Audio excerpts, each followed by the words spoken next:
Good evening. Welcome to tonight's event in the 2012 Sagan National Colloquium. This year's Colloquium, as you are probably realizing, I feel like a bit of a broken record, but this year's Colloquium is titled Bite, Examining the Mutually Transformative Relationship Between People and Food. The series, as I mentioned each time, continues until November 14th, so be sure to check the schedule. We've got great events coming up, including later this week on Wednesday night at 7 p.m.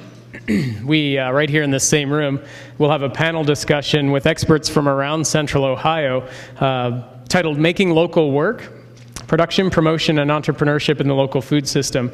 We'll be featuring Jenny Britton-Bauer, owner and co-founder of Jenny's Splendid Ice Creams, Warren Taylor, from owner and co-founder of Snowville Creamery, Michael Jones, Executive Director of Local Matters, and Ben Sipple, who's actually an alum of Ohio Wesleyan University and co-owner of Sipple Family Farms. It'll all be moderated by Tricia Wheeler, publisher and editor-in-chief of Edible Columbus. There will be information available at the event about all the organizations. There's some hint that there might be food samples and things, so you'll want to definitely come and check that out on Wednesday night at 7 p.m. My name is Chris Fink, and I'm a faculty member here in the Department of Health and Human Kinetics at Ohio Wesleyan, and I'm the director of the Colloquium this year. And I'd like to start with thanking Dr. Andrew Brandt, who brought tonight's speaker to our attention, and we're truly honored that our speaker is willing to sort of step out of a comfort zone, so to speak, and make time to engage in this discussion about food that's happening on our campus. Throughout the series, we've been examining how we as people transform and are transformed by food, and tonight's talk brings a different dimension to that discussion. In particular, it's critical, really, that we understand the varied ways by which food impacts our lives, and fostering that open-minded consideration of these topics is really a key aspect of the Colloquium. In fact, the mission of the Colloquium charges us really all to forge links between the liberal arts learning and the lifelong civic art of informed, involved citizenship. So tonight's speaker has come to add yet another dimension toward our ability to forge those links, to become informed and involved, and I know that we'll welcome him with thoughtful engagement and respectful discussion. Introducing our speaker tonight is Iftikhar Shopnil, a senior biochemistry and biology double major from Bangladesh. He's a third-year RA in Stuyvesant Hall here at Ohio Wesleyan, member of the Alpha Sigma Phi fraternity, president of the Muslim student organization, and one of the interfaith leaders on our campus.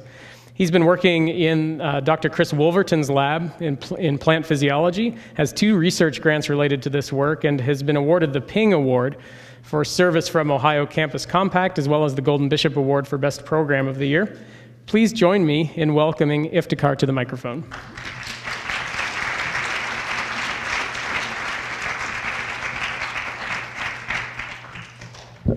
Thanks, Dr. Fink, for the warm welcome. This year's National Colloquium is obviously all about food, how food shapes us and how we shape food and how it's changing cultures.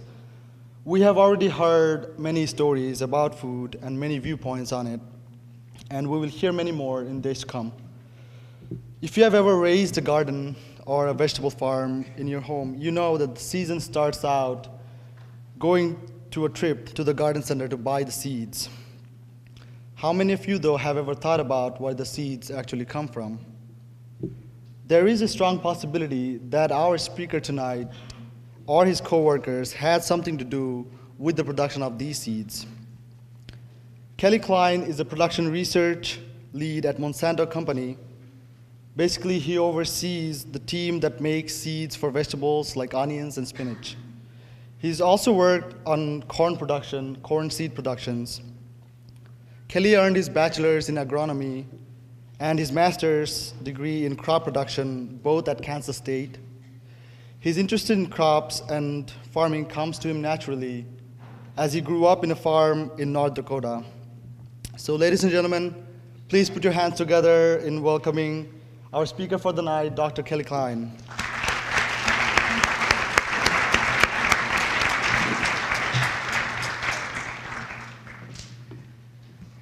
Thank you, Iftikhar.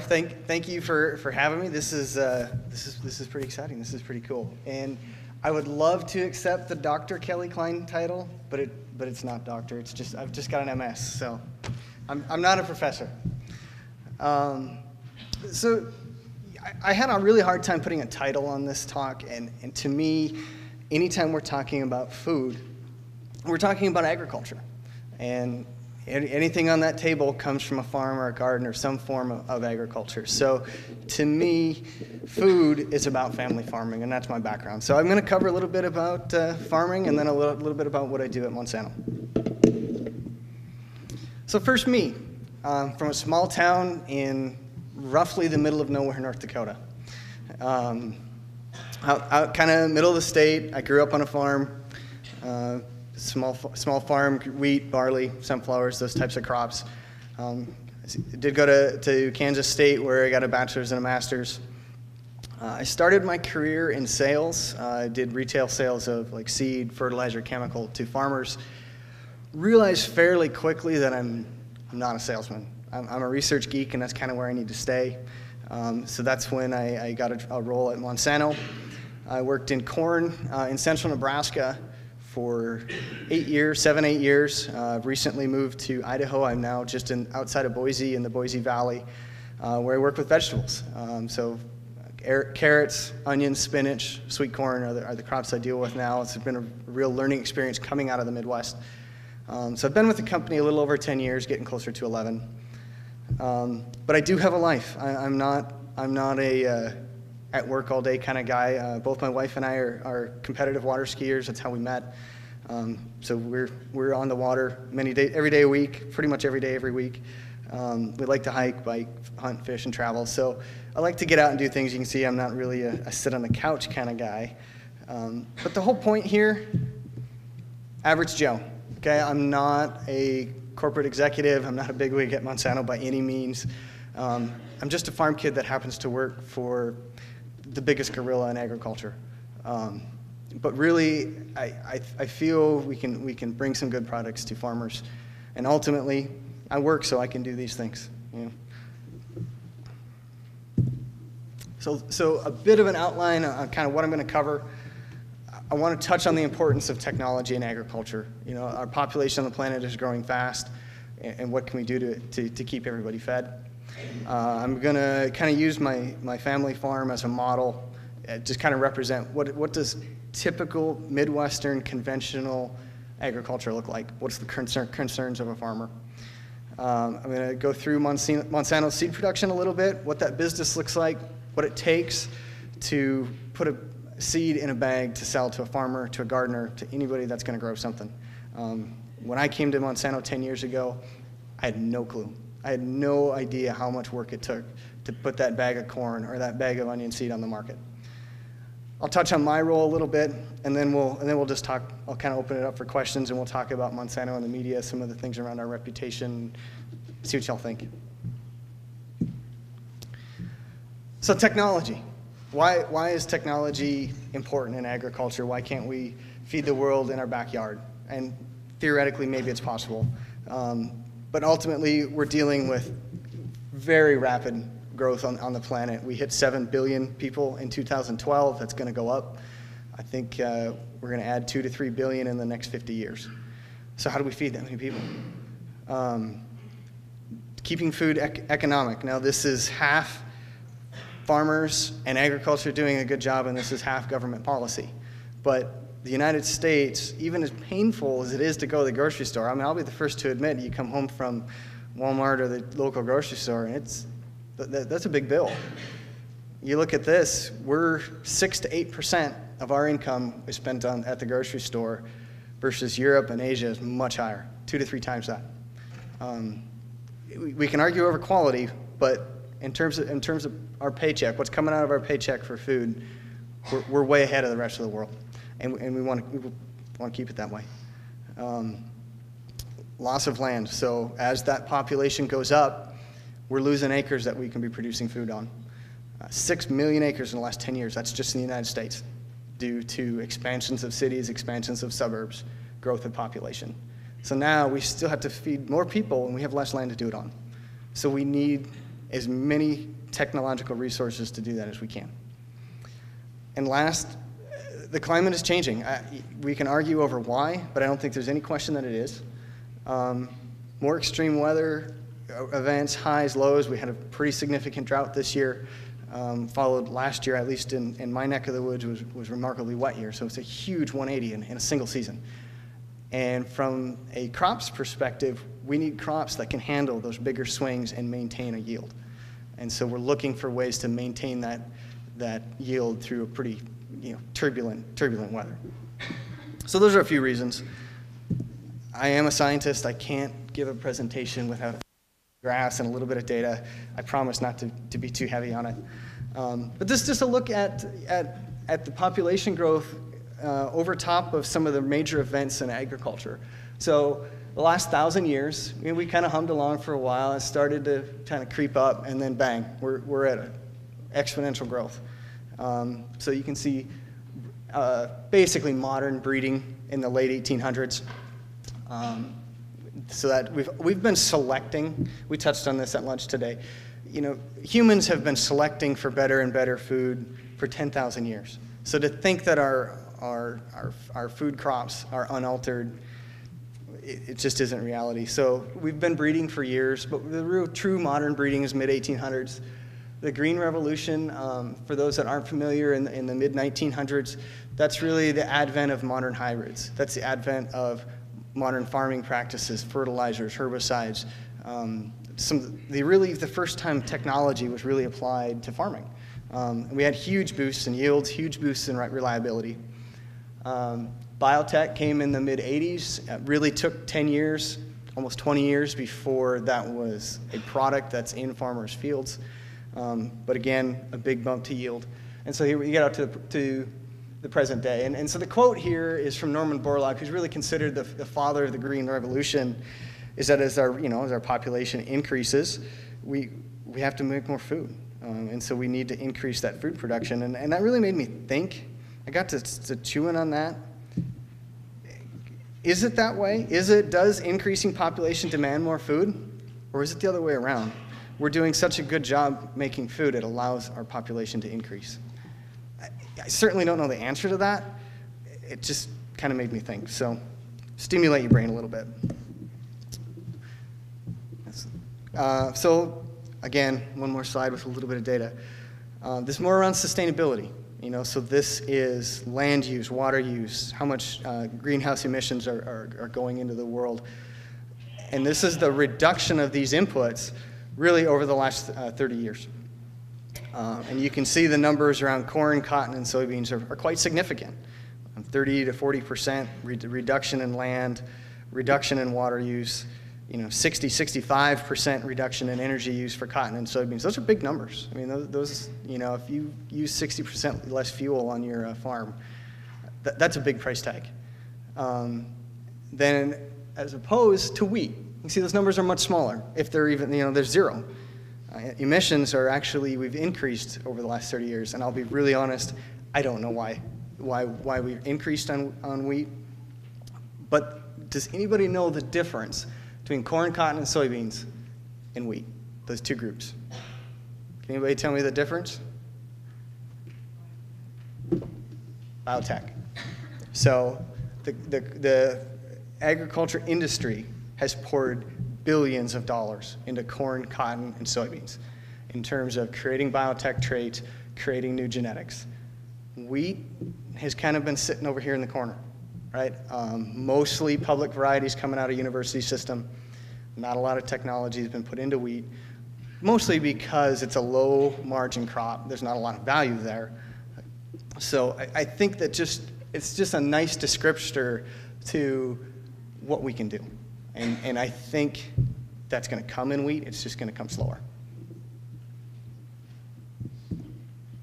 So before I kind of transition to the next section, any questions around technology and the importance of technology? Sure. What do you mean by emissions on this table? So it's greenhouse emissions. Honestly, this is a slide that I did not generate this data. I actually got it from a coworker. I don't know exactly where all these numbers come from. So it was just labeled as general greenhouse emissions, whatever exactly that is.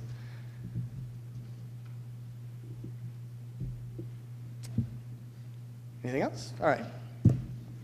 So I want to just talk about agriculture, general agriculture, and I'm going to use my parents' farm as kind of a model. I feel they're a fairly representative farm.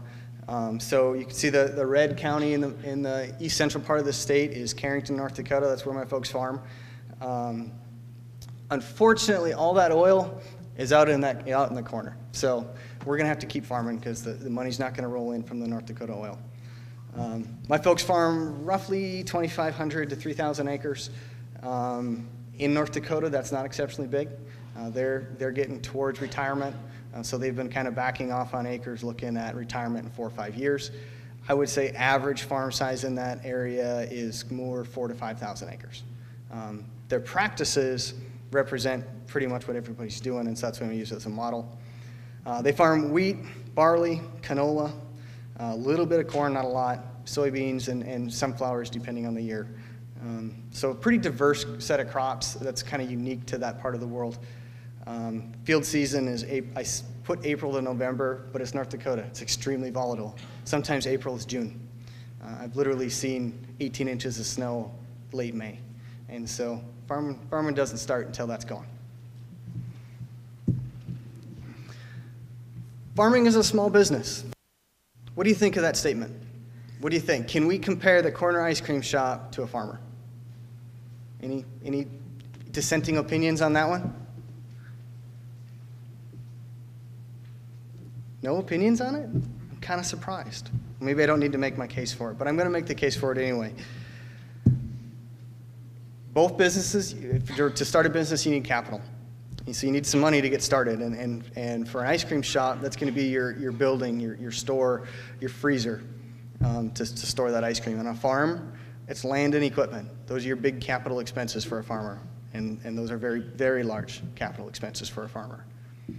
Okay, then you have to have inputs. So for your ice cream shop, it's ice cream, it's your toppings, it's your bowls, it's your forks, it's your spoons. So all the things that go into that ice cream, that chocolate sundae. For a farmer, that's seed, it's fertilizer, it's fuel to run your tractor, chemical to control weeds. So that's kind of that's your input cost for a farmer. Employees, it's really the same relationship either way. Are you going to go big? Is your ice cream shop or your farm going to be small enough to where you and your family can handle all the work, can handle the customers? For a farmer, it's handle the work. Or are you going to hire some work? Do you need extra labor? Do you need some custom work? Are you going to have a chef that makes ice cream from scratch? Or are you going to have a contract with Blue Bunny that delivers ice cream once a week? Farmer can make that same decision. Are we going to do some of this work myself? Am I put on all my fertilizer myself? Or am I going to hire a custom operator to come out, put the fertilizer on, and then I can plant in behind it? So the decisions are relatively similar there from a labor perspective. Marketing, it's maybe not easy, but a little easier on that ice cream shop, I feel. Pricing and advertising, so you decide, okay, how much does my ice cream cost? How much does my building cost? Okay, I'm going to charge $3 for a bowl of ice cream so I know I make a profit. And that's what you have to advertise. You have to get your name out there. You have to make sure that people know your ice cream shop is there. Marketing concerns are a little different for a farmer. It's more when and where to sell. Our farm, we grew a lot of barley, so it was contracting with Anheuser-Busch, it was contracting with Miller. We grow some oil crops, so it's contracting with crushers that are providing oil to companies like Wesleyan and Crisco. That's if you contract it. Your other options are to just take your crop, sell it on the open market, and then you're making that decision. When do I sell it? Because you can't set your price. The price is set for you, so you decide when to sell in relation to prices. So those are some of the decisions that a farmer has to make. Risk. So I think, big financial risk to either party. If you take out, you go to the loan, you go to the bank, you take out that loan and say, I'm going to open an ice cream shop. There's a big financial risk to do that. Same thing with the farmer. A big financial risk to have the money for all those inputs in that land. Ice cream shop's probably more affected by the economy. If the economy's in the dumps, people aren't going to spend a lot on a luxury item like ice cream. Farmer, the risks are a lot more environmental. So what does our weather do? Do we have a drought? Do we have hail? Things like that. And lastly, we can't have any conversation without pulling in the government. I'm sure we're all maybe sick of politics and elections at the moment. But either way, the government's involved in business. For that small business like an ice cream shop, there's startup programs, there's low interest loans, there's minority and like startup programs. For farming, it's really, there's a farm bill. Our government has a policy of cheap food. And right now that's really done through crop insurance. So farmers have subsidized crop insurance that covers a lot of their expenses on a total failure. It's not a money-making proposition by any means if you lose your crop, but it'll at least keep you in business to try again next year. So what do we think? Can we make the case that farming's a small business? Anybody agree, disagree? Sure. It is. What'd you say about profit margin?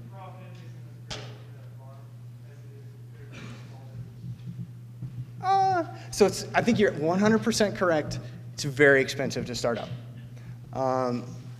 I would say the profit margin can be really good. It's a lot more volatile. You know, some good years are great, bad years are really bad. And so, yeah, I can get on board with that. Any other thoughts? Yeah.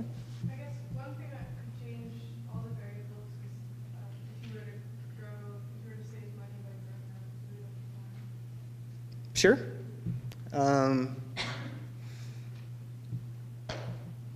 Can't argue that. It would save on feeding your family. Absolutely. I don't feel it would weigh in hugely on terms of the financial risk towards the business of the farm.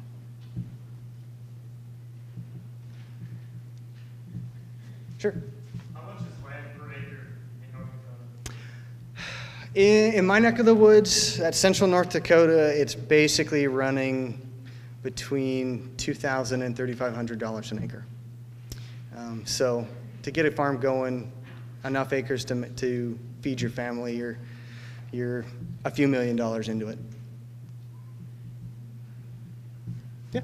I'm still not sure how you're arguing the case that this is a small business as this can apply to any business in general, be it big corporation or small. Like, I don't get it. So I'm not quite sure what you're asking. I don't know. I'm sorry. No. I don't see how like this is small. I don't get it. You don't think it's small? No, I don't think so. So Because like all of these variables can apply to any company. in general. all those, you're totally right. Every company goes through this. But you know, so I'm using my parents as an example. You know, 2,500 acres of farming. Their next door neighbor runs 30,000 acres. So that's not small. Okay, so you're basically looking at like a proportion. Well, but I mean that's, you know, so it is all proportional. So you look at that 30,000 acre farmer, that's millions of dollars. Compare that to Monsanto, it's a Fortune 500 company, that's billions of dollars. So sure, it's all a matter of scale. Well, then, yeah, I'd say that yours is a small business. So, you know, and I think you're right. The inputs to a farm, the capital of a farm, are probably bigger than your average small business around town. But they kind of operate the same way. The decisions, the way you make decisions, really kind of go back to some of the same reasons. I think that's maybe more what I'm trying to say. Anything else? Sure. How would farming be a business at all if it wasn't commercial farming? Say if it was subsistence farming, how would you still say that it was a business? No, you're spot on. If it's entirely a subsistence farming, you're feeding your family, maybe extended family, or if it's depending on the country, your village. Yeah, that's less of a business. That's the business of staying alive. So can't argue that in the least. I guess I'm more using modern conventional agriculture in the United States as that's a business. Okay, so I'll kind of go through the year, through some of the major concerns of what farming looks like. So spring, so there's a little bit of pictures of my folks' equipment, but spring is working the ground and planting the seed. Pretty crazy time of year, pretty busy, long days, hard work, but it's an exciting time of year. You know, it's new life. It's a new shot at what your business is going to be that year. So as you know, kind of in this model, you can see my folks run pretty big equipment. So they've made the decision, we don't want to hire a lot of help because they don't want to, we're in a very low population area. We don't have access to a lot of labor. So they bought big enough equipment that they can do it themselves. So my mom and dad run the farm entirely on their own. So it's a trade-off. So that's spring, rolls into summer. Summer's more about controlling weeds, depending on which region you are. If you're in the southern region of the plains and Midwest, you get into a lot of irrigation, so you're keeping your crops wet, keeping everything green and happy. As you get into late summer, those early crops come on. So this is a picture of wheat. That's first week of August. Wheat. There is a bit of a gap there. I think farmers do have that luxury if they run their own business. So there's a bit of a gap through July. You're kind of waiting for your crop to grow, and that's where you get the opportunity to go to the lake or take a little bit of time to breathe, because when harvest hits, it's Katie bar the door. You know, then those are long days. Late summer into harvest. This is a picture of wheat harvest again. It's scale. Do you hire help or do you do it yourself?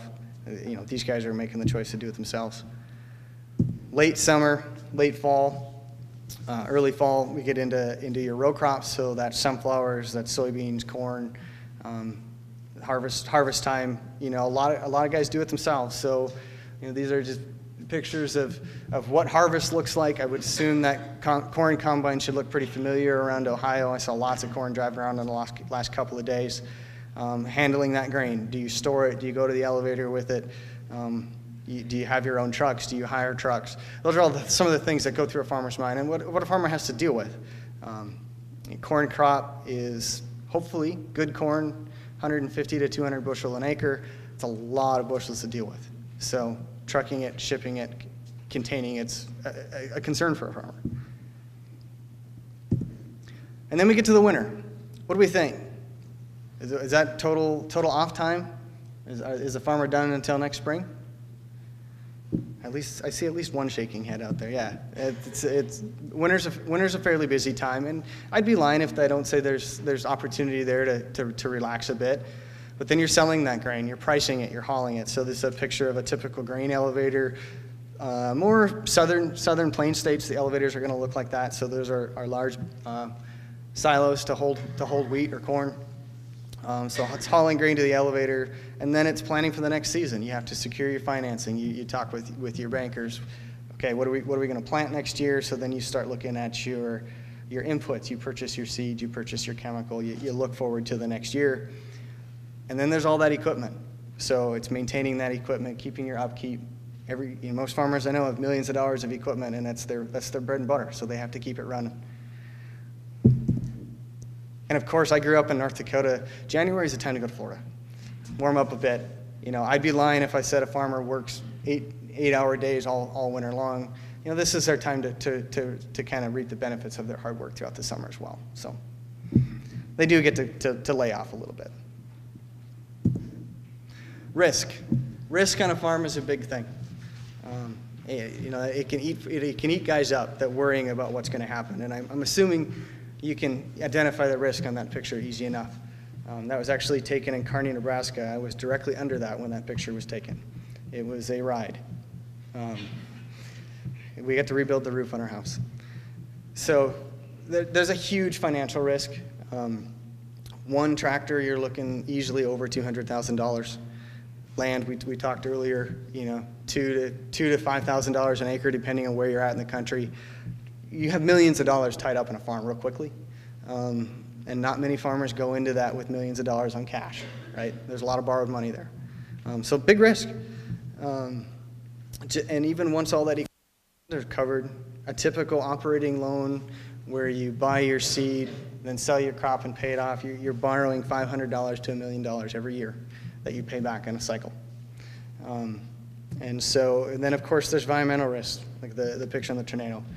You freeze, hail, wind, drought, rain. I've seen stuff rain. It's too wet that you can't get it, too dry that you can't get it. So there's huge risks out there. It can be a gamble. And last, and certainly not least, it's long days, it's hard work. I've seen 2 different statistics in the last month. When I made the presentation, I saw agriculture as 7th of the top 10 most dangerous jobs in the United States. That was from MSNBC. And then a week later, I saw one from CNN that had agriculture as number 1. So it's a dangerous job. A lot of guys get hurt. There's a lot of things to be aware of. And it's related to hours and equipment. So there's some of the risks kind of that are out there that your average farmer has to think about. What do you think of that one? Can anybody tell me the risk in that picture? What's that?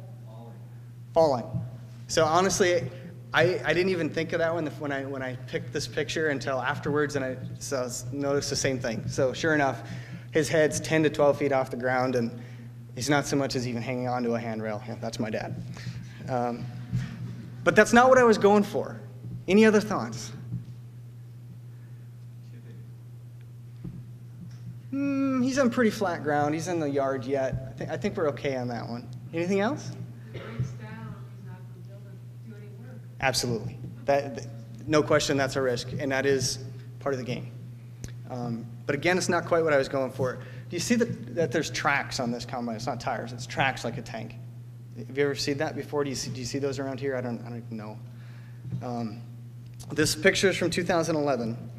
It was so wet that my dad was going to lose at least 40% of his crop, if not 50, because he couldn't get into it. It wouldn't carry tires.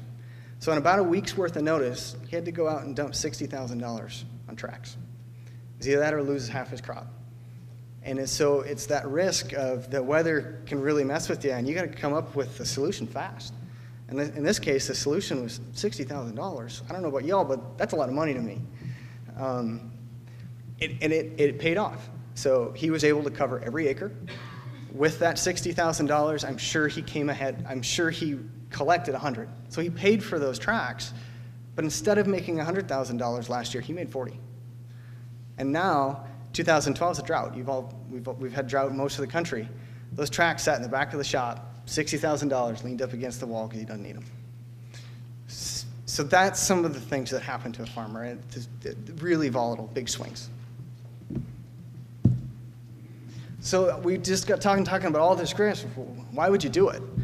And honestly, it's tradition. It's a family thing. It's a lifestyle.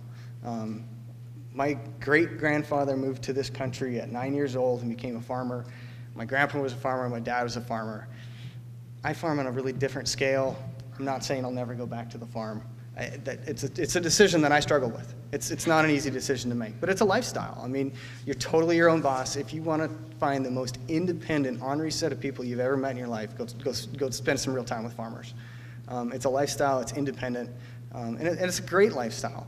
And it's important. I really feel that my dad and any other farmer in the country can be proud that they're feeding the world. It's an important job. And I would lie if I didn't say it can be very profitable. There are really great years, but you have to be able to weather the rough years too. I have seen my dad get to the end of the year and go, oh crap, I am $90,000 short. Those are rough years. You know, there aren't a whole lot of ice cream on those years. But the good years might be twice that to the good. And so it's a volatile business if you can hack it.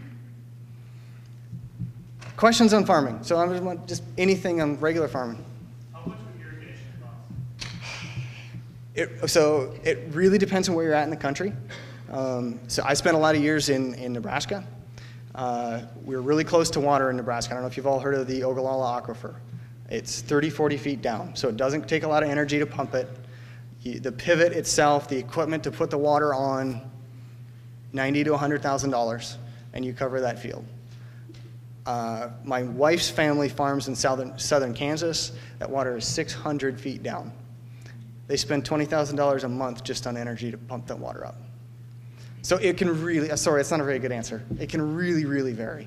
It just depends on your water source. Idaho, where I'm at now, it's all mountain stream flow, diverted out of the rivers that come out of the mountains. I've literally gone hiking in September and still found snow, so it's still melting all year round. It's fairly cheap water because it's all on the surface. There's no pumping. It's all gravity. So it just really varies. Sure. What do you think will happen to your family farm when your parents retire? It's a good question. So, you know, one thing that they have done throughout their career, they don't have a 401k, they don't have investments in Wall Street. Their retirement is their land. And so if I don't come back to farm, and even if I do come back to farm, I'll rent the land from them. If I don't come back and farm, we've got some real close family friends that will rent the land and take over my dad's operation. So my guess is that's what's going to happen, and that land then is their retirement. So that it's not an easy question, because I feel like it should be me going back and doing it. So haven't made that decision yet. How much of a role do government subsidies have in the financial area? So it's absolutely a role. Right now, it's primarily around subsidized crop insurance. So it's a security net. Roughly, and so I found some figures from the USDA when I was prepping this, and they were saying 9 to 10% of a farmer's cost are covered by the government. So I went back and I fact-checked that a little bit with my folks and some of my friends that farm and some of the guys I deal with in Idaho, and everybody kind of shook their head and said, yeah, that's about right. So 9 to 10%. And so I think farmers get a little bit of a bad rap for really having the handout from the government. Oh, it's easy, the government's paying for everything. And don't get me wrong, I would take a 10% bump in my paycheck any day. But it's only 10%. So there's still a lot there that's on their shoulders. Sure. Perhaps you could speak to Monsanto's role in the farming industry, how the net effects of Monsanto making it easier or harder on farmers and policy in terms of seeds and. Sure, and honestly, that's my next section. So I don't mean to just put you off, but if I don't answer your question, get me at the end, okay? Because that's kind of what I'm going to go through next. Anything else on just farming before I dive into Monsanto? Sure. What would have to change for you to want to go back and farm that land? Nothing would have to change for me to want to. I won't lie. It's a very complex decision for me. I grew up in North Dakota on a nice farm. My wife grew up in Kansas on a nice farm. And so if we're going to go back and farm, I want to go to my farm. And if we're going to go back and farm, she wants to go to her farm. So we live in Idaho and nobody's happy. It's a tough decision, and it's a family decision. Neither one of us have any brothers and sisters to go back and take over those farms, so we both have big farms to go back to. It's a risk, reward, family. Where do we want to live? What's fair to you? What's fair to me? It's a tough call, and that's why thus far we've done what we've done. And for me, working, and this is where I'm just going to dive into, working for Monsanto, I still get to be very close to agriculture. I still deal with farmers on a daily basis. I still deal with crops. I get to go out and get my feet dirty. And so it's a little bit of the best of both worlds. Sure.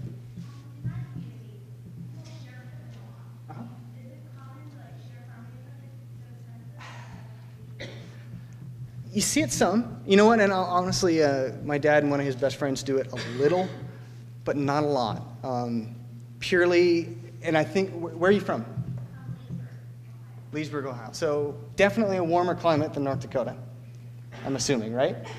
So up there, there's very little shared equipment because your time frame is really shrunk. So everybody's got to, as soon as your weather's good, you got to go. And you can't wait to share it with your buddy because you both need to be going at the same time, or all of a sudden it's going to be July and you don't have your crop in. So in that region, not so much. Different regions, absolutely. It also depends on farm size. Sure. You mentioned in the winter that there's a decision about what to plant for the next year. Mm-hmm. Talk about what goes into that decision a little bit. Ooh, that's actually really hard. So it's going to be based on the markets a little bit. You're trying to take that guess. Okay, what's corn been doing? What's wheat been doing? So there's certainly some guesswork around trying to forecast your market or hedge your market. Contracts will come into it. Last year Anheuser-Busch had $8 contracts on barley. Okay, traditionally growing up, I remember getting $2 on barley and being tickled pink about it. So an $8 contract, you jump on saying, you know what, let's put a couple hundred acres of barley in this year. So that might affect it. Some of it's going to be rotation. Depending on the crops you grew the previous year, you don't want to follow up with that same crop from a lot of different agronomic reasons. So you're going to rotate your crops, so that affects your what crops you're going to go for. So those are the big ones. And what you know, sticking your neck out on a crop that you've maybe only tried once or twice, you're not comfortable with it. A lot of risk to do that, and so that also plays into it. And the bigger, not even necessarily bigger, younger maybe, more progressive guys, more than willing to say, yeah, let's try something new. My dad, not so much on let's try something new. He's done what he's done for a long time, and it's worked for him. So, Do you grow much of anything on your farm other than commodity? no, we do not. Everything with there would be commodity. There's not much in that area, period, outside of commodity crops. I'm trying to think of. They're really the Plain States. I mean, all the way through. You've got some small. You've got some smaller operations that do feed into like farmers markets and that type of thing. It's just not the play that my folks have made. So there was another one here somewhere. Do your parents grow Monsanto crops or? Some. Dad does some corn and soybeans. Maybe 30% come from Monsanto. It's a relationship thing, So his son works for Monsanto, so he's going to buy some, but he has to work with his neighbors and his friends that deal in other companies, and he buys from them as well, and that's cool. Okay, let me jump into Monsanto a little bit. So what does Monsanto's seed business look like? So these are a lot of the different brands. They're not all the different brands, but some of the different brands. So Monsanto is an awful lot. The structure is a little bit like Procter & Gamble. So you're not going to find a bag of seed, I don't think anywhere, that says Monsanto seed on it. It's going to say DeKalb. It's going to say Delta Pine. If it's vegetable, it's going to say Seminis. Of course, Roundup is the one chemistry that Monsanto still makes. So we have different brands. They're for different regions. They're for different niche markets. So they're kind of similar to a Procter & Gamble that, you've got Crest toothpaste and Kleenex. Kleenex is Kimberly-Clark, but a branding structure similar to other companies. So I'm not going to touch on the chemical side of our business at all. I've never worked in it. It's just not my area of expertise. And frankly, it's one chemical. It's Roundup. It's the only thing that Monsanto really makes anymore, so it's really not that interesting. The seeds and traits business, we've really got three main branches. The technology and breeding, basically that's our R&D wing of Monsanto, which is huge. Monsanto is a research company, so that's breeding, that's the biotech. It's precision agriculture, it's learning to use GPS. There's the technology wing of Monsanto is very big, but that's where all the products and the technology come from. But that's where the information and the technology comes from, but we still don't have a product yet.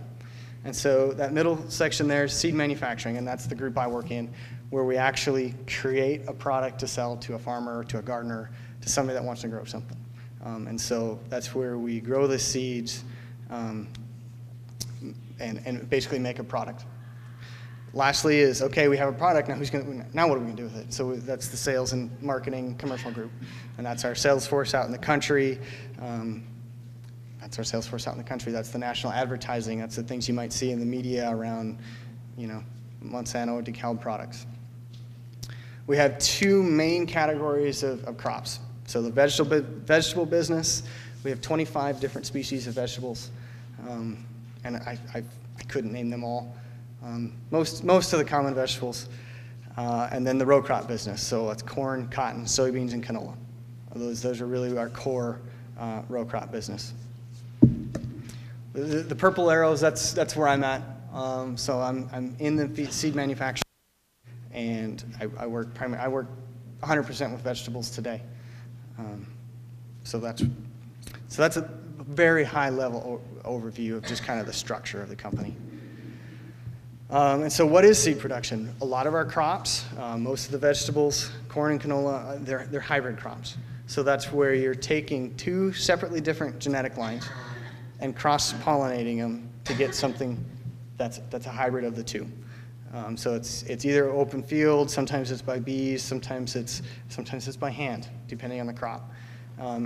By creating a hybrid, you get huge increases in yield, in plant health, and plant strength. And so that's why I've got the little graphic of you got this sickly little brown one, and you cross it with kind of a scrawny little green one, and you get a great big healthy plant that's got the hybrid vigor.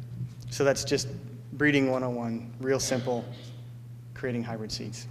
There's no biotech here. This is just conventional breeding. So that's a shot of the plant in Kearney, Nebraska, where I worked for several years. It's a big operation. I had no idea. When I came there to interview, I was totally taken aback. All that plant, and that's just for corn. That's just to get a bag of corn. So the corn comes in. You can see they've got a few semis here. This is actually taken during harvest. Corn comes in from the field, and that's been contracted. We've contracted it with farmers in the area. Hey, will you grow seed for us? And they'll say, sure, we'll grow seed for you, but it's going to cost a little bit more than regular corn. Yep, that's good. And so we set out those contracts. Fall of the year, they're bringing corn in. I'll cover some of this, but it's picked on the ear. It's picked just like you'd pick sweet corn on the cob. It gets dried. All these buildings towards the right of the screen are dryers. So that's where we dry it down to the dry seed. Then it gets threshed and stored. These long buildings are just storage bins. It's going to look just like a grain elevator. And then lastly, this section over here, most of those flat buildings are just warehouse and storage, but the large tower is where we clean that seed. So when it comes in from the field, it's maybe got sticks in it or rocks in it, and it's all different sizes. And so we'll clean it, treat it, size it, make it all nice and pretty, scrub it up, make it nice and shiny, put it in a bag. So that's the rough idea of what a corn plant looks like, and I'll cover some of those things in detail. So kind of the same model. I'm going to work through the summer, what seed production looks like. So same thing. You got to plant it. I would be lying to say if all the planters in the countryside were that big. That's just a cool picture. But we did have several growers that were running 24-row equipment. So your males and females are planted separately. So that's where you're making that hybrid cross. You want the pollen from the male. You need the silk. When we're talking corn, you need the silk from the female. So sometimes they're planted at different times. They might flower. You want them to flower together. That doesn't mean you have to plant them together. So sometimes you're planting a male 10 days after you plant the female, or vice versa. So that's why the planter's individual row units, so you can set it up to do males and females. Primarily Northern Hemisphere, again, we're looking at real similar growing season, March through May. So planting is really critical. It's the most important step of the year. If you don't get it planted, you don't get to harvest anything. So pretty exciting time of the year. Then as we move into summer, we're talking about flowering. In seed production, we're talking about flowering. How do you make this plant and this plant cross? And so in corn, that's detasseling. It's a picture of a machine. Essentially, it's a tall, like sprayer type tractor that's got little mowers across the front. You can't see them the best in this picture, but it's mowing off that tassel on the females, and it's leaving the tassels on the male. Or in the side picture, it's called a puller. So those wheels are pulling together, and it just sucks the tassel on the top of the plant. And so that way, the females don't shed pollen, the males do. You make your cross. Corn is completely done by air. A lot of vegetable crops, canola, a lot of our crops are done by bees. And so a completely different set of circumstances come in to try to make sure you could keep your bees happy and pollen flowing. There are some mechanical methods. There are some more, bees would be a more, what's the word I'm looking for? Just a more of a biological method. So that's around flowering and synchronization. So this is a picture of some seed field, the perfect seed field in Iowa. We'll call it Ohio because, I don't know, there's maybe not enough trees there for it to be Ohio. But this is what a seed field's going to look like midsummer. All the females, the tassels are gone. You have your one row of male that's got your tassels. So it's 4 rows of female, 1 row of male, 4 rows of female, 1 row of male. And that 1 row of male will shed enough pollen to cover the 4 rows beside it. So it's just a pretty, this picture gets used a lot because it's just, there's no extra missing tassels there. It's just a pretty shot of seed production. Then before harvest, that male gets taken out. So you go in there with a mower and you mow down those male rows and you only harvest the females because that's what's been crossed. The male rows have pollinated themselves, so they're still an inbred. So harvest. Again, it's picked on the ear. It's picked fairly green. It's picked fairly wet. It comes into the plant as an ear of corn, still in the husk. That comes to the husk kind of protects it as it's transported and trucked and moved around. Comes into the plant. We remove the remove the husk, and then we dry it down. Controlled dry down. Again, it goes back to you're dealing with a live product. So if you heat it, if you dry it too fast, you can kill that germination. So if you dry it too slow, you can kill the germination. So there's a lot of precision around drying and conditioning and how you take care of that seed because you want to keep it as a living, viable seed. A few different pieces of equipment that get used around the seed plant. Probably the coolest one is up here in the left corner is a color sorter. So that's an imaging piece of imaging equipment. There's cameras in there. As that seed flows through, and it flows through at full gravity, like you're dumping seed on the ground, full speed. It takes an image of that seed front and back, and it looks for any imperfection. So is there a dark spot in it? Is there a crack in it? Is it the wrong color? And after it goes by the camera, a split second later, if there's something wrong with that seed, a little puff of air will kick it out. And so that's our method to clean seed without damaging it. Fun little piece of equipment, about $1 million a pop. So we did a lot of work to make sure that they were going to work. The lower left here is a gravity table. It's another method of really doing a lot of the same things. It separates on density rather than color. So your light, cracked, weak seeds will fall off one side. Your big, heavy, plump, robust seed fall off the other side. So it's another way of cleaning. The blue stacks, from a picture standpoint, there's not much to look at, but basically that's where we size it. So as you move an ear of corn, at the tip of the ear versus the butt of the ear versus the center of the ear, those seeds are different sizes and shapes. And so a farmer doesn't want to see a bag of all different sizes and shapes because of his planter and his equipment. He wants one shape, he wants it to all look the same. And so at the plant, we'll size it into 4 different sizes, and that's how we sell it. It gets sold as different sizes. Lastly is a seed treater, the little silver drum up on top. We'll put seed treatment on the seed. Usually it's a fungicide. In the Midwest, farmers are planting as early as they possibly can. So it means your soils are cold. There's a lot of fungus in those soils, and so the seed treatment helps get through that first 2 weeks to a month of the season. Again, absolutely demanded by farmers in the Midwest. That's what has drove the seed treatment. So questions about seed production. This is what Monsanto sells. This is seed. So this is a picture of a canola production. You've got bays of males that are planted at different times. You can see there are different stages of flowering with large bay of female. And then in this case, you've got honeybees that are making that pollen transfer. You say as you clean out the seeds, you get rid of the ones that have imperfections. Where do those go? Those pretty much will go. They'll go to like cattle feed, or they will go back just into the commodity market because they're good enough. It's good enough quality for the commodities market. It's not good enough quality for the seed market. So you don't actually have farms, you just commission farmers. Correct. Yeah. Monsanto owns no land other than, you saw the site where the plant sits on, and we've got a few little like research farms and that kind of thing. But no, it's all through local farmers in the different areas. Keep asking another question. Sorry. So say you've got your field where your crops are growing to grow the seeds next to another farmer's land. Say it cross-pollinates. What happens then? Do you then have to get a contract from that farmer? So from a seed production, that's all scheduled out beforehand. The farmers all know each other.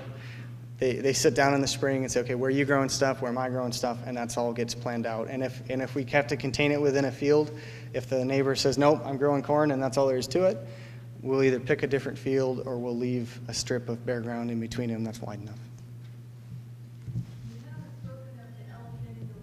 I'm getting there. I promise. I promise I'm getting there. I'll try to hurry up. That's exactly the term I was going to use. What kind of things do you require of the farmers that you are employing for Monsanto to do seed production? We really just ask them for best agronomic practices to get the best quality yield that they can. And so they plant it, they fertilize it, they do the irrigation of it if it's an irrigated part of the country, and then we schedule the harvest. So we're really asking them to farm as best they can. So, one more, and then I'm going to keep going so we can get to the elephant. Honeybees need a constant source of Mm-hmm. food, so does each farm, I guess each acre or so, do you need to buy new honeybees every year? So they get moved, and so really that's all done through either honeybee farmers, honeybee growers, or literally in some parts of the country, California, there are folks that have businesses purely around pollination, and so you call them up and say, hey, we've got a field that's about ready to pollinate, it's just starting to flower. They bring bees in for the 1 week, 2 weeks that's flowering, and then they go to the next field that's flowering, and it might be ours, it might be a different company, it might be an almond orchard. And so it's kind of a pollination service. So, okay. A little bit about what I do. I do production research, and really what this is geared at solving problems on all that seed production. We want to improve seed quality, we want to reduce the cost, which is essentially improving yield. So my job is to help our seed production folks improve their processes, improve seed quality, and improve their processes. So this is just, everything I do is in small scale. So I do small plots, 2 rows, 20 feet long. I'm looking at lots of different genetic lines. I'm looking at fertilizer treatments or population treatments, things like that. So this is a picture of one of my onion trials. So you can see every little white stake's a different treatment or a different variety of onions. We kind of sit between a lot of the different groups in the company. Everybody's got their own demands, and we kind of filter that into the seed production group. So we help breeding and research. We're part of that advancement process. We help pick which ones are winners and which ones maybe aren't, and then we help communicate that to the sales team, saying, hey, this one's great. And then again, we feed information to production so that we can produce that seed. The types of projects that I do, a lot of it is agronomics. I'm looking at planting dates. I'm looking at populations, row spacing, just the things that a farmer can do in a field to raise more seed, to do a better yield, doing a better job. Second hat I wear is more around operations. So we talked about drying and talked about seed cleaning. We'll do some research around that equipment. What's the best way to set it? What's the best way to use it? If there's a new piece of technology like that color sorter that comes on the market, we evaluate it. Is it worth buying? Can it help us? So that my group does. And lastly is parent testing. So that's looking at new genetic lines as they come from breeding. Breeding's looking at those hybrids. They're looking at a product that the farmer's going to buy. I look at them from the inbreds. Can we make that cross in a large field, or can't we? Can we make that cross? How do we need to do it? How do we actually need to handle this to make seed? And so, my title is production research scientist, and that can sound a little glamorous depending on the audience. It's not always that exciting. We've got some pictures here of just general tasks, things that I do in the field. Up in the top here, you can't even see them. The corn plants are this big. We're counting seeds, so we're looking at different treatments to see, okay, how does that affect how they come out of the ground? So it's lots of walking along counting seeds. The bottom picture, Rebecca's collecting pollen, so we're looking at pollen quantities and measuring different genetic lines for that type of thing. So 110 degrees, sweating and nasty. So there's a little bit of real dirty work that goes with my job as well. I think I'm probably running long enough. I was gonna cover our research project just in general, because I just don't feel right if I don't present some data. I'm just not doing my job. I'll probably just kind of skip through it. But really, a big project for us was looking at 30-inch seed production, 30-inch production, which is traditional, that's normal, that's kind of what the entire Midwest runs in 30-inch rows, compared to 20-inch rows. So a little bit narrower, a little bit, few more plants per acre. To skip through the data to the end point, so you can see these long red bars are 20-inch, the short blue bars are 30-inch. And at different populations, at different locations, very clear decision. 20-inch production was yielding more seed time after time, year after year. And so we've changed our seed production to more and more acres of 20-inch production, because long and short of it, we're putting out more seed on less land. And that's the game, I think, across agriculture, whether you're talking seed production, food production, or anything in between. So that's just one of the projects, the types of projects that my group does. All right, any questions on my job specifically before we jump to the elephant in the room? I see two. Yours are up first. With the 20-inch rows, how much faster would that many more plants integrate the land? It will extract fertilizer or nutrients out of the ground faster than a 30-inch. And so as a farmer, you have to account for that. It changes the way you farm that ground. Yep. Very nice. Okay.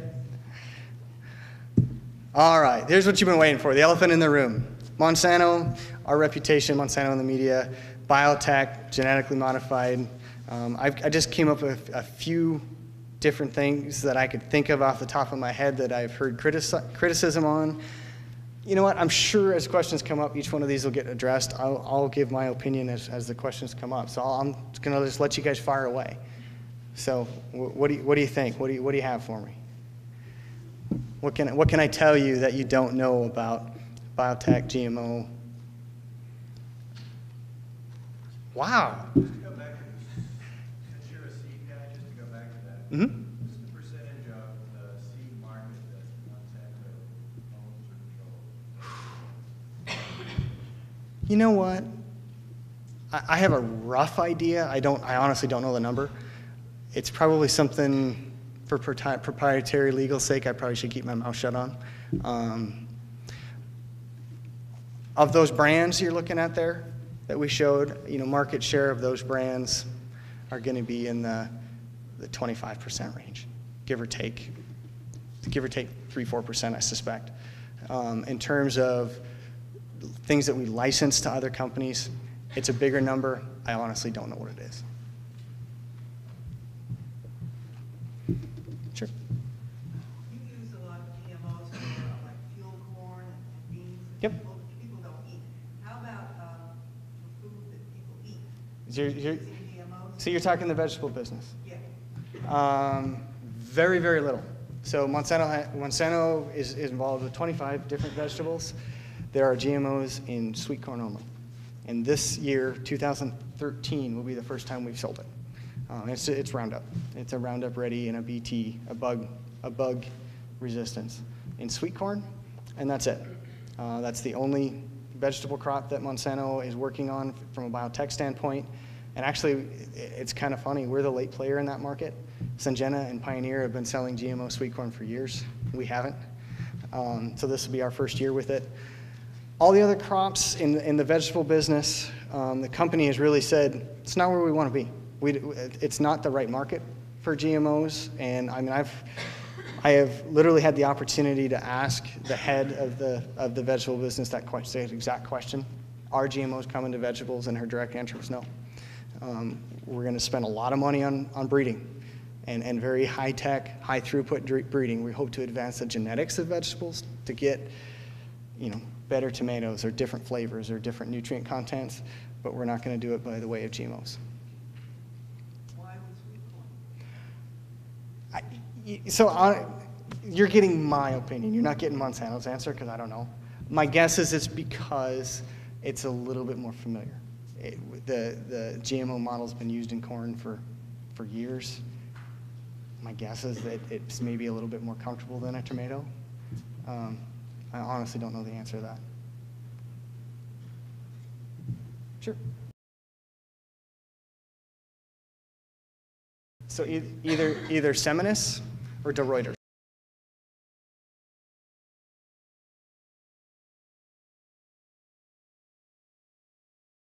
Geared European market, so that's more greenhouse protected culture type, really high intensity market.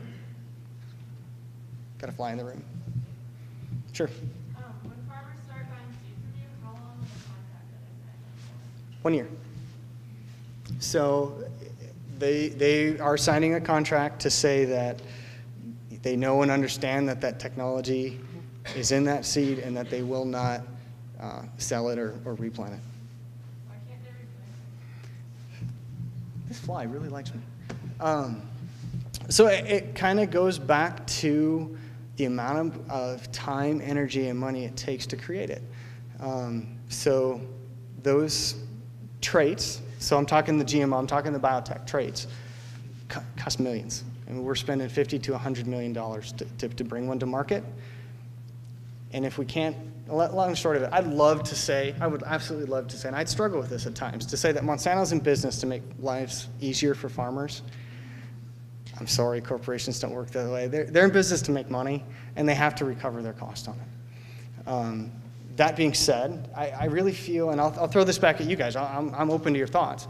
To me, it's a lot like art. It's a lot like the music industry. If you buy a song off of iTunes, you can't make 1,000 copies of it and sell it to your buddies. And essentially, we're saying the same thing. Look, we've spent all the money on research.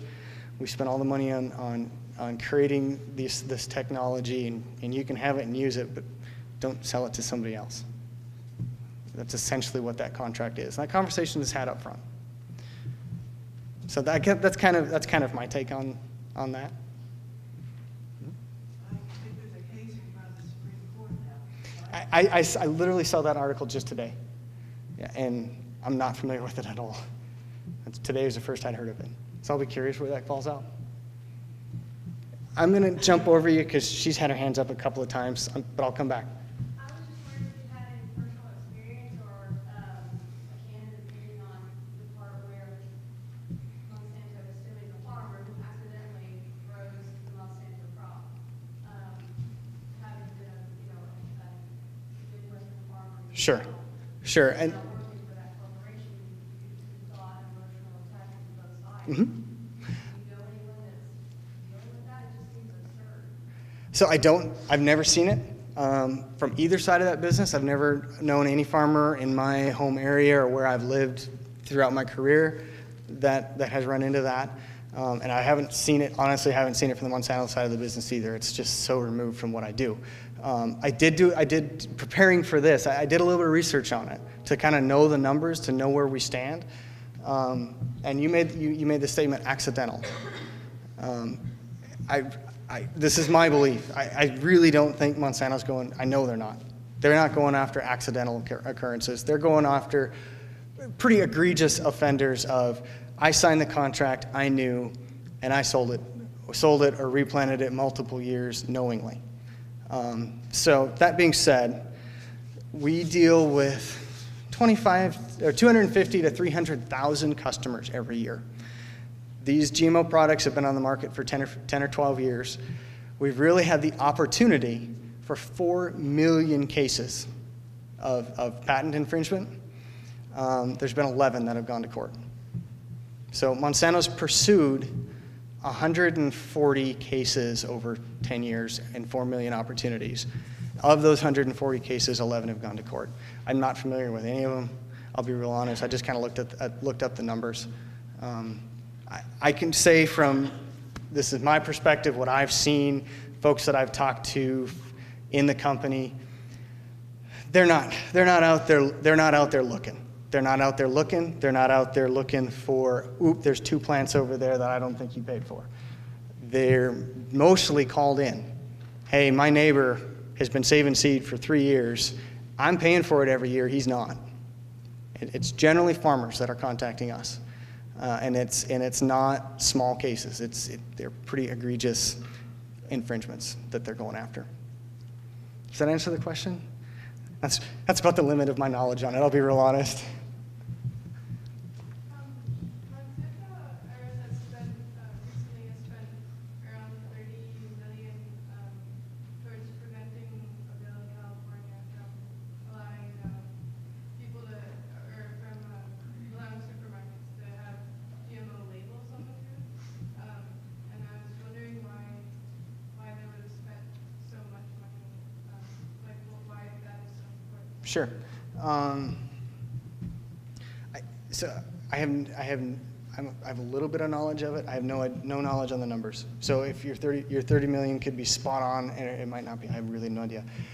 I think the first answer is going to be general perception. I'm not talking about people that are knowledgeable on GMOs, people that really pay attention to their food. I'm talking general average perception.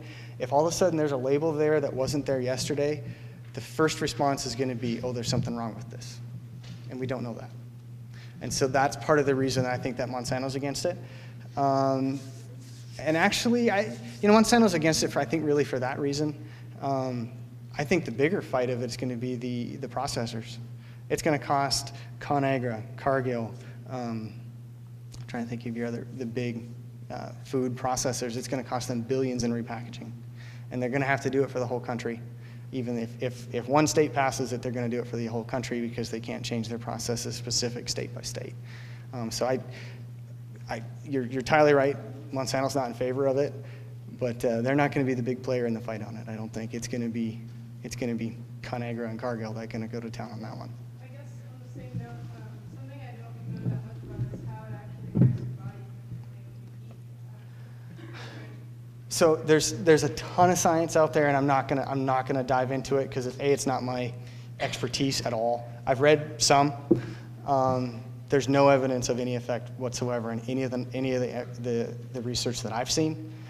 But maybe even more importantly, I've worked with this stuff. I've done the research on it myself. I've dealt with it in the field for years. I take it home, I eat it, my family eats it, we don't think twice about it. And honestly, that's the most powerful thing I can say about it. I work in it as much as anybody, and I think it's a good thing. It doesn't, slow me down. Do you think the push towards all this large-scale farming is really sustainable? Like, do you think if the whole country moves to this, it's really going to be able to last? So, what are you saying by large scale or moves to? Because this, If you're saying, like, this kind of farming is really expensive, you have to be able to drop tons of money. Yep. Probably 98% of farming in this country looks like that. So it's not moving to it, it'd be moving away from it. Do you think it's sustainable that we're at that and encouraging it? Sustainable in what way? So is it sustainable from a financial perspective? Yeah. The farmers are making money. Is it absolutely the right course? Does it give you the highest quality food on the supermarket store or shelves? That's really open for discussion. I'm not convinced that that's the case. Do you know how many joules go into creating a Monsanto seed? What's that? How much energy goes into creating Monsanto seeds? Sorry, man. It's a good question. Absolutely no clue. It's going to be relatively similar to just growing corn. For corn, for corn and soybeans, it's going to be relatively similar to commercial agriculture in that regard. We don't really do anything different for making that seed, other than the processing end of it. Yeah. Good question. Absolutely not a clue, but I can do a little bit of snooping. Based on your pictures and what you've talked about so far, the seeds that you're producing are meant to be brought up in a monoculture. Do you think that there are possible side effects of growing all these monocultures, like possible diseases that may come up, or just the unsustainability of the practice? Diseases, health-wise, no, I don't. Environmental, diversity, wildlife, yeah, there is an effect.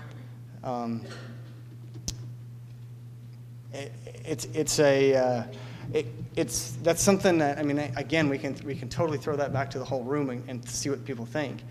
But you're dealing with two things: a less monocultured, more small scale backyard type of food production. It's healthier for the planet. It's better. I'm not going to lie. I'll take the carrots out of my backyard any day versus what's at the grocery store.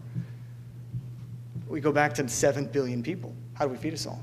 I don't think we can do it that way from a feed the entire planet. So that's the trade-off.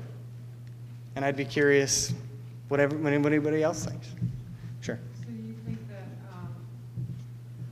fertilizing and dumping a lot of Roundup on the fields, I mean, that's getting into the water supply, depleting the land, it's a big thing, it's a big issue. So how do your parents deal with that? Do they get into the water supply? What do they do? they drink out of their well. And I have for years, and I'm relatively okay, I think.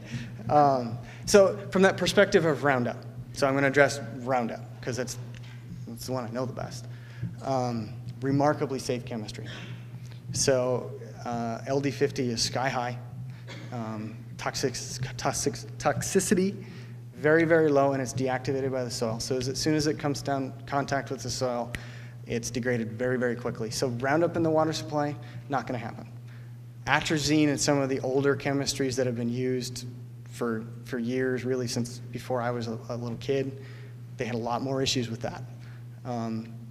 Honestly, I feel kind of good about, there are pros and cons, but we can take some credit with the biotech and the switching to Roundup. We've gone away from those chemistries that actually move through the soil profile. And so we've moved from pretty volatile and more dangerous chemicals to something that we're using a lot of it, but it's a very safe chemistry. And so there's some to be said for that. Soil movement, that's an agronomic thing. It's region to region. That's a farmer choice thing. Does he use full? And you can see the pictures of our farm. That's black dirt, and it was worked all the way down.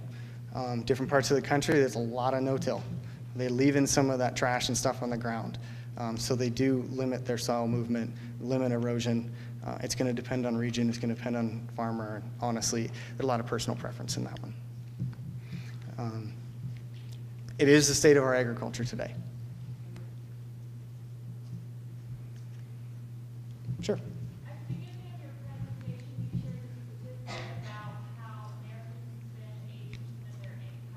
Mm-hmm.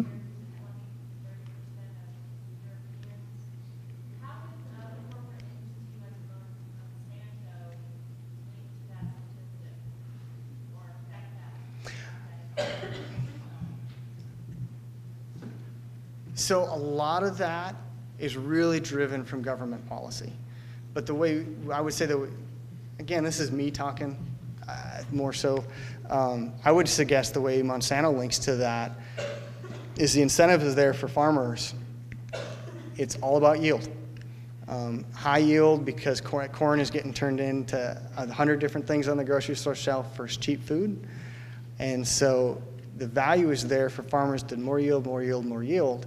And then from a corporate standpoint, that's our business, is how do we create better genetics and better traits for those farmers to go back and grow more yield. I think as policies change, as demands change, I mean, let's face it, we're having that conversation, local versus large farming, mono versus more diversified. Right now, the government policy in the country is lots of cheap food, and the vast majority of your average Joe Blow consumer just wants to go to Walmart, get food as cheaply as they can and go home and conveniently feed their family. As that shifts, and it is shifting, we're having the conversation. I think as that shifts, it's going to go back to the farmer, back to our government, back to the companies. And as with what the consumer truly demands, I think we'll all change for it. But the demand's got to be there, and we're a long ways from it as of yet. I have a question. You said that the Roundup will be in the new corn that's coming out. I sprayed Roundup in May and have yet to have one leaf. How does that then affect the human body? Is it affecting? This is the first time I've used it. I mean, how are they saying that it's not going to have an impact on the human body if it's been that So that sounds like a very unique situation. So Roundup has no residual. So you must have a remarkably clean little spot of ground. It will kill what it touches. Once it's in the soil, it doesn't kill anything that's growing through it, unless there was something mixed with it, and that's possible. I don't know that I can answer that question. If it's having effects, then I mean, it's in the corn, it's ultimately we're eating it. So whether it's residual or not, we're using the Roundup, correct?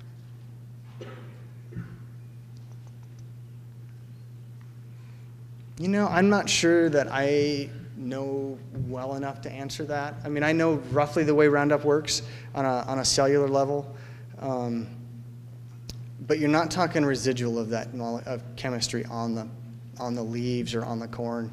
The plant breaks it down, and that process of the plant breaking it down is what kills.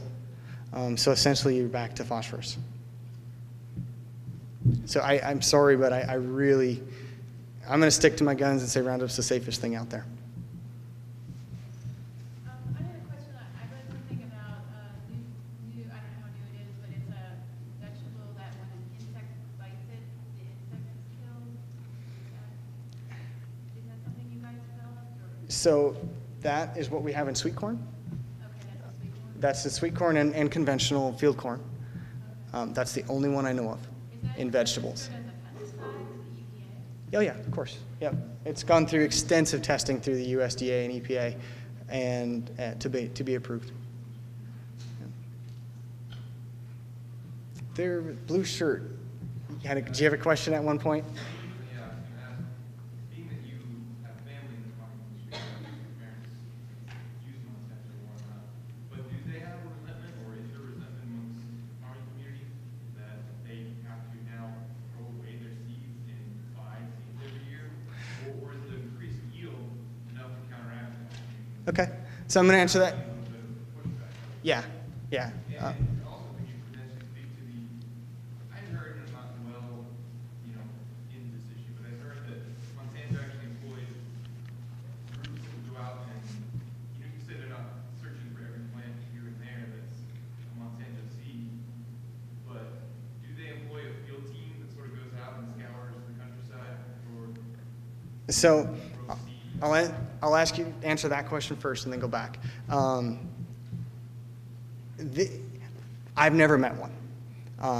And I'll be honest, I've been in the company for almost 11 years. I know a lot of people in this company.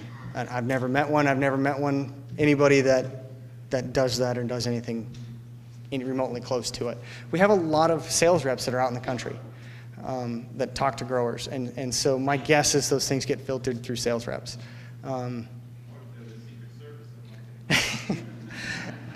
Yeah, maybe there's job opportunity there. I don't know. No, I've never met one. I'm not going to say no, because I honestly do not know 100% for sure, but I don't really think so. To your first question, is there resentment from farmers? And so I'm going to go with the farmers I know, which is mostly the Plain States, and even some now here in Idaho that have been out there a while. The resentment is not there about saving seed and about signing that contract. I've never seen it.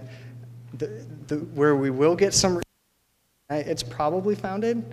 Monsanto's awfully proud of their stuff. And we're not saying it's a Cadillac, we're saying it's a Ferrari. And we're going to charge you like it's a Ferrari. And so the resentment and the gripes that I get from my dad to my best friends to any farmer you run across that finds out you work for Monsanto, God dang, you guys charge too much for that crap. But I'm going to buy it every year because you hit it on the yields are there. I'll stand on it. The yields are there. The technology is there. I have seen it in my dad. It has made his life easier. He spends more time at the lake than he used to. That's a big deal to me. And he's more profitable than he used to be.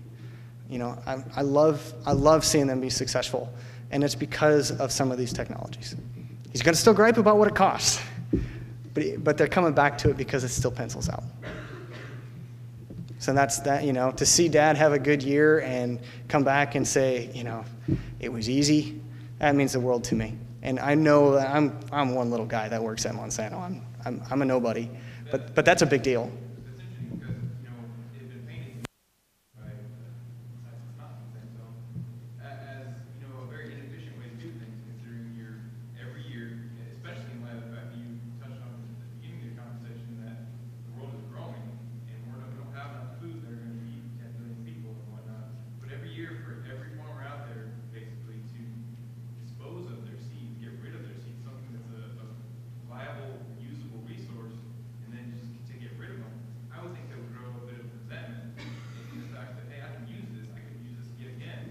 But it's not like they're throwing it away, right? It's going into the market. It's going to Cargill. It's going to Anheuser. It's going to whoever's buying that, and it's getting turned into food. And we're making that seed instead of they're keeping a portion of that seed. And again, it's still a choice. It's still an individual choice. It's not like there aren't other options out there.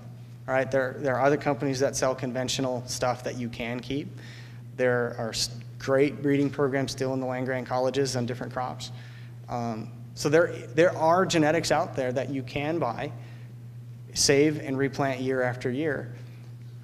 The problem is it's penciling out to come to a biotech seed, and it makes their lives easier and it makes their farms more profitable. But it is a choice. You can say, you know what, I'm not touching a GMO, I'm not touching Monsanto's product, and I'm going to buy new varieties from Kansas State or University of Nebraska, or sorry guys, Ohio State, and because those breeding programs are still out there. So there are options. Do commercial ag, Monsanto, Pioneer, Syngenta, do we dominate the market? Of course, but the options are out there, so it's still a choice.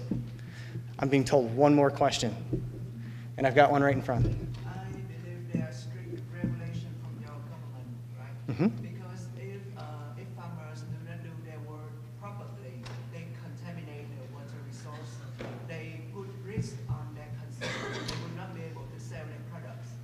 So I think pretty much the aversion, the resentment of people towards Monsanto is not because of these things.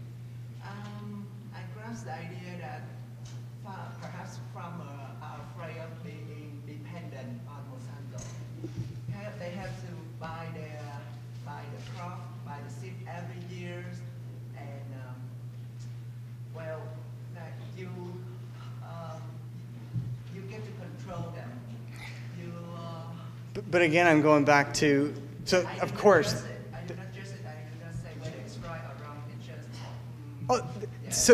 So the situation is there. There is a huge portion of the market that's GMO, and a lot of that gets filtered through us. But options are out there. So to say it's control, I disagree with, because you can go to Iowa State and buy great corn varieties. You can go to North Dakota State and buy great wheat varieties, and those you can replant. And so you don't have any Big Brother Monsanto on those cases. Does that kind of address what you're going after? yes. Okay. Hey, thanks for giving me the opportunity. I really appreciate it.